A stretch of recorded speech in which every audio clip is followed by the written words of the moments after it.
Hope you all are well. तो चलिए आज एक बहुत ही इंपॉर्टेंट कॉन्सेप्ट डिस्कस करते हैं और ये जो कॉन्सेप्ट है हमको अच्छे से समझना पड़ेगा, क्योंकि अगर इस एक क्वेश्चन में आपको बताऊंगा, अगर इस तरीके का क्वेश्चन अगर आपको एग्जाम में दे देता है तो हमें थोड़ा सा ट्रबल हो सकता है।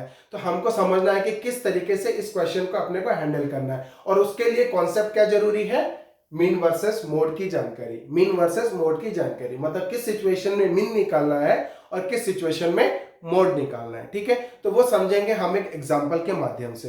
तो देखिए, सपोज मैं आपको बोल रहा हूं एक क्लास इंटरवल दिया हुआ है, एक क्लास इंटरवल दिया हुआ है, और वो क्लास इंटरवल किस चीज का दिया हुआ है कि average marks obtained by students. ठीक है, तो देखिए हमको निकालना है average marks obtained by students. उसके लिए हमको डिस्ट्रीब्यूशन टेबल दिया हुआ है। ठीक है, और डिस्ट्रीब्यूशन टेबल में क्या दे दिया हुआ है हमको कि जो मार्क्स ऑब्टेन्ड,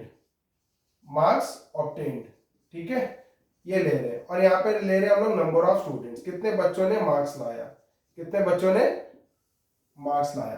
तो क्लास इंटरवल में हम ले रहे हैं क्या, मार्क्स ऑब्टेन्ड।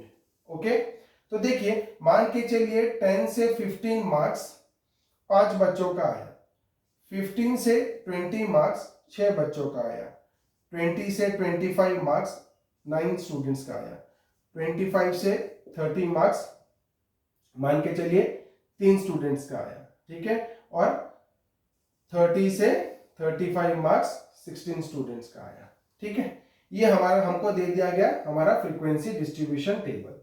ठीक है, अब मैं आपको बताना चाहता हूं जस्ट इस क्वेश्चन के माध्यम से कि मीन और मोड का डिफरेंस क्या होता है।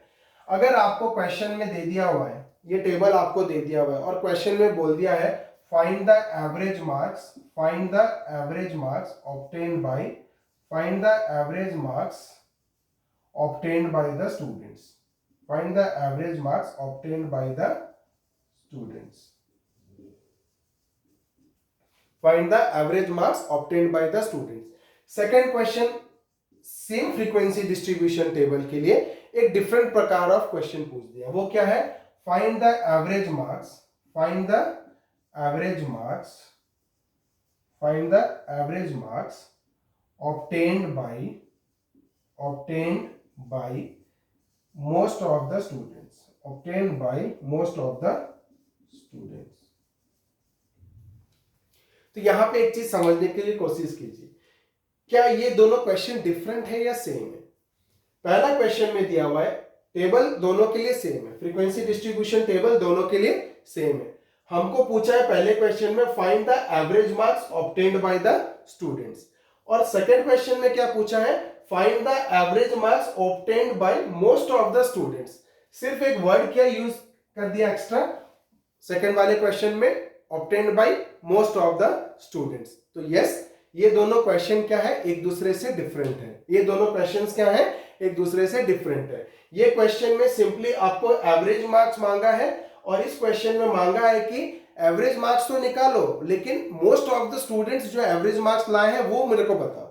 मोस्ट ऑफ द स्टूडेंट्स जो एवरेज मार्क्स लाए हैं वो बताओ, मतलब average marks obtained by most of the students. तो देखिए इस क्वेश्चन ये आपको रेफर करता है क्या, मीन। आपको क्या निकालना है, मीन।